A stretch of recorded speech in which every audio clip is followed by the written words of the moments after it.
የተመረዘውን ምግብ ሉሊት በላችው። ለጽዮን የተባለውን ሉሊት በልታ ሆስፒታል ገብታለች። ዳጊ በፂ ላይ እጅግ በጣም ከባድ ነገር አደረገባት። ሰላም ጤና ይስጥልኝ ውድ የተከበራችሁ የያሬድ ሚዲያ ቤተሰቦች፣ ለያሬድ ሚዲያ ቤተሰብ ከሆናችሁ ቻናሉን ሰብስክራይብ እንዲሁም ሀሳብ አስተያየታችሁን በኮሜንት መስጫ ቦክስ ሳጥኗ ውስጥ አስቀምጡልን። ሐረግ ድራማ ክፍል 210 እጅግ በጣም ልብ የሚነካ ነበር። የቃል እህት ያላሰበችው ነገር ገጠማት። እንዲሁም ሉሊት ያላሰበችው ችግር ገጥሟታል። ጽዮን ካላሰበችው አደጋ እግዚአብሔር ታድጓታል። የጸለየችውንም ጸሎት እግዚአብሔር ሰምቷታል። እንዲህ ነው እንግዲህ ክፍል 10 ላይ እጅግ በጣም ልብ አንጠልጣይ ነበረ። ከአቶ ናታን ጋራ የሚሰራው የድርጅት አካልም መጥቶ ማስጠንቀቂያ ይሰጠው ፈልጓል። ሉሊትን መጀመሪያ ላካት። አቶ ናታንም እንዳትዋረጂ ሳትዋረጂ ከዚህ ቤት ውጭ አለች። አይ ይመልስልሃል እኮ ቤቱን ብላ ማባበያ ሰጠችው። ናታን ግን በፍጹም ሊሆን አይችልም፣ አንቺ ወራዳ ሴትዮ ተዋርደሽ አታዋርጅኝ፣ ዞር በይ ከፊቴ ይላታል። ይህንንም ሲላት ሉሊት ተነስታ ወደ ቤቷ ለመሄድ አስባ ነበረ። ነገር ግን በድንገት ሻንጣዋን ረስታ ነበር። ቤት መለሽና ሻንጣሽን ብድግ አድርገሽ ውልቅ በይ ከዚህ ቤት ይላታል። በዚህን ጊዜ እጅግ በጣም ተናዳ ሉሊት ከቤት ትወጣለች። ከቤትም እንደወጡ ትንሽ ቆይቶ የነናታን በር ይንኳኳል። የነናታን በርም ሲንኳኳ የነበረው ቤታቸውን የወሰደባቸው ሰውዬ ነበረ። በሩንም የከፈተችው ኤፍራታ የነበረች። ኤፍራታ ልቧ እየተንቀጠቀጠና እየፈራች በሩን ከፈተችው።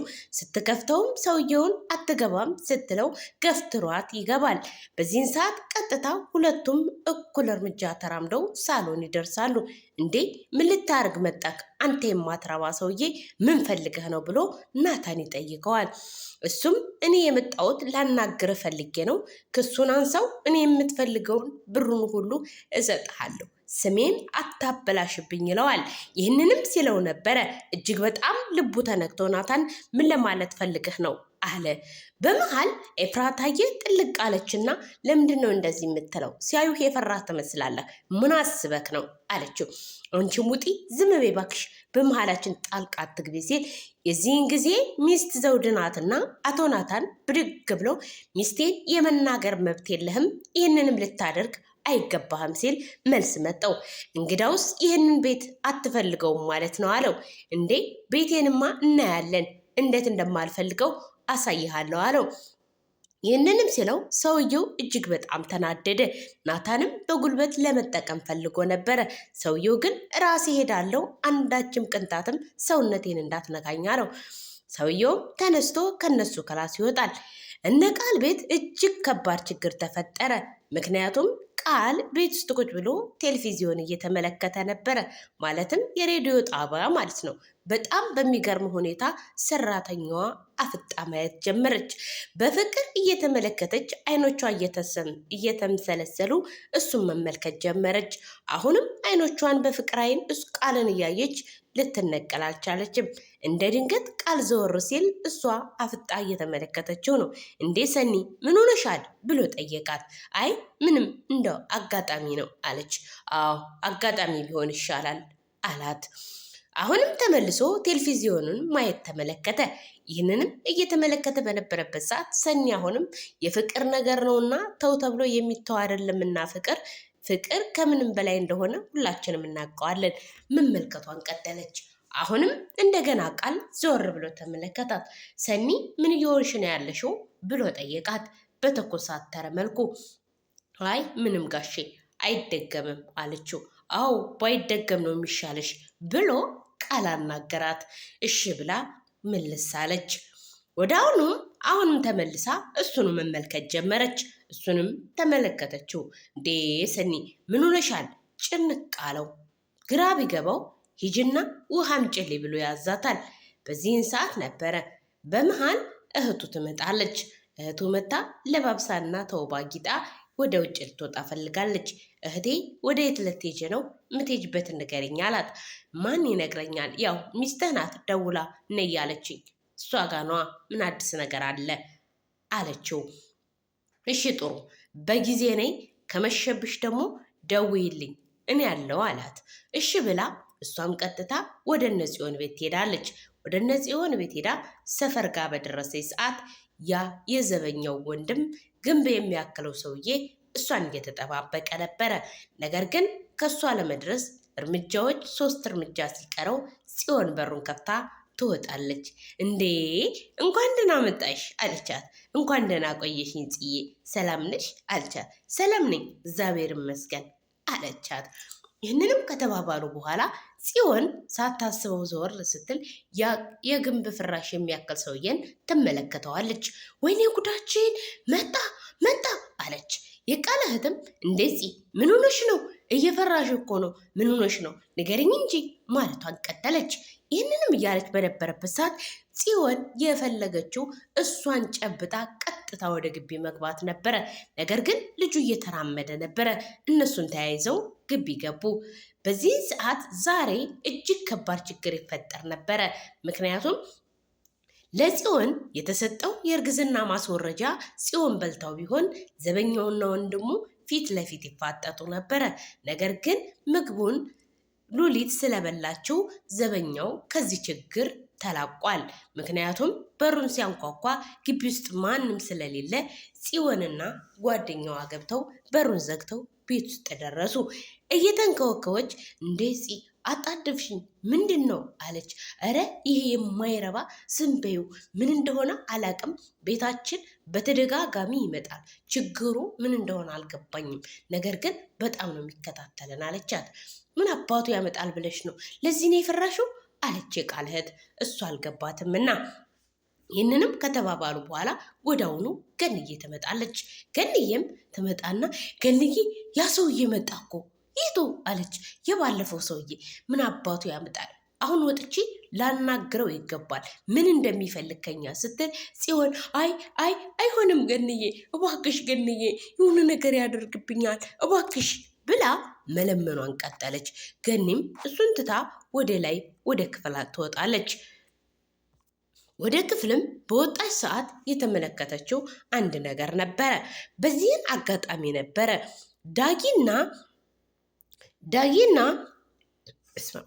ዳጊና አቤል ትልቅ ችግር ውስጥ የገቡት። ዳጊ ለአቤል የሰጠው መድኃኒቱን ዳጊ ቤት ውስጥ አምጥቶ ምግብ ውስጥ ጨምሮ ለጽዮን መድኃኒት ያለበትን እንዲሁም ለዚችኛዋ ደግሞ መድኃኒት የሌለበትን ይሰጣል። ይችኛዋ እንደመጣላት ቀጥ ብላ ምግቡን መጉረስ ጀመረች። ብልህ ሰው ግን ጸሎት አድርጎ ይበላል። እሷም ጸሎት እያደረገች ነበረ። ጸሎቷን በደንብ አድርጋ ስጨርስ ምግቡን ለመብላት አስባ ነበረ። ነገር ግን ወይዘሮ ሉሊት እየተቀማጠለች ወይም እየተሽቀረቀረች መታ ያንን ምግብ ብድግ አረገችው። እህትየዋም እንዴ ምን ሆነሽ ነው? እሱ እኮ የጽዮን ነው አለቻት። ሉሊት ደግሞ ኧረ እባክሽ እሷ ታዲያ ከቆየች እኔ ይራበኝ እንዴ? ልሷ ሌላ ይመጣላታል አለች። ጽዮንም ጸሎቷን ጸልያ አይኗን ግልጥ ስታደርግ የተመለከተችው በጣም የሚያስደነግጥ ነበረ። ምክንያቱም ምግቧን ሉሊት ነበረች የያዘችው። እንዴ ምን ነክቶሽ ነው አንቺ? እንዴት የኔን አለቻት። ባክሽ ትንበይ፣ አንቺ ታዲያ ጸሎት ላይ ከቆየሽ ለአንቺ ሌላ ይመጣልሻል ብላ ምግቦቹን ጉርስ ማረጓን ቀጠለች። በዚህን ሰዓት ነበረ ምግቦቹን 6 ጉርሻ እንደጎረሰች ያላሰበችው ከባድ ችግር የገጠማት። ከዛ እንዲህ የተባረከ ይሆንልሽ አለች እህትየዋ። ብቻ የጤና ያርግልሽ ብላ ጽዮን ይህን ቃል ትሰነዝራለች። በዚህን ቃሏ ያላሰበችው ችግር እንደሚገጥማት አልገባትም ነበረ። ነገር ግን ጽዮን ለቀልድና ለጨዋታ ወይም ለፌዝ ብላ ነበረ ይህንን ቀልድ የተናገረችው። ወዲያውኑ ገንዬ ትመጣና እንዴ አንቺ ምንድነው የልጅቷን ምግብ የምትበይባት? እኔ ለአንቺ ሌላ መጣልሻለሁ፣ ለምን በላሽባት ብላ ትጠይቃታለች። የዚህን ሰዓት ነበረ እጅግ በጣም ያልታሰበ ነገር የገጠማት። ልክ ጉርሻዎችን እንደጎረሰች ሆዷን መታመም ትጀምራለች። አቤልም ዳጊም ይህንን ካደረገ በኋላ ቀጥታ ከቤት ይወጣና ወደ ዳጊ ጋር ይሄዳል። ዳጊም እዛ ተገናኙ። አቤልም ሰጠሃት ብሎ ጠየቀው። ዳጊም አዎ በላችሁ ብሎ መደነባበሩን ቀጠለ። ከዛም በኋላ ነበረ ስበለው አላየህም? አይ እርግጠኛ ነኝ አሁን ስመለስ ሁሉ ነገር አብቅቶለት ነው የሚጠብቀኝ ብሎ ይለዋል። በጣም ጥሩ ጓደኛዬ፣ ዛሬ መልካም ነገር አደረክልኝ፣ አመሰግናለሁ ብሎ አመሰገነው። ይህን ከተባባሉ በኋላ ዳጊ ወደ ቤት ይመጣል። ወደ ቤት ሲመጣ የቃል እህትና ጽዮን ሳሎን ተቀምጠዋል። እንዴ አንቺ አለሽ እንዴ አለ ደንግጦ፣ ምክንያቱም ያደረገውን ነገር ረስቶት። እንዴ እና ምን ሆናለሁ? የት እንደሄድ ፈልገህ ነበረ? ምን ለማለት አስበህ ነው? አይ ጽዮን፣ ያደረገብሽን ነገር ስላላወቅሽ ይሄ ልጅ በስንት ነገር በደለሽ። ነገር ግን አንቺ አንድም ነገር ቀንተሽበትም ወይም ነቅተሽበትም አታቂም። እሱ ግን በብዙ ነገሮች ጎድቶሻል። ግን ሚስጥሩ ደግሞ ተሸፋፍኖ ነው የሚቀርለት። በጣም የሚገርመው የዳጊ ይሄ ነው። ይህን ካለ በኋላ ቀጥታ አፉን እያንተባተበ ወደ ላይ ወደ ፎቅ ይወጣል። ወደ ፎቅም በወጣ ሰዓት እጅግ አዝኖ ነበረ። በጣምም ተደናግጧል። በዚህን ሰዓት ወሬያቸውን ቀጠሉ። እንዴ ገኒ መጣች በመሃል። እንዴ ገንዬ አንቺ ሉሊት ጋር አልሄድሽም እንዴ አለቻት። እንዴ ሉሊት ምን ሆናለች ብላ ገንዬ መናገር ጀመረች። አይ እሷ ኮታማ ሆስፒታል ኮ ዘበኛውና እንትላ አድርሰዋት ሄደዋል አለች። ይህንም ስትል ነው እንዴ?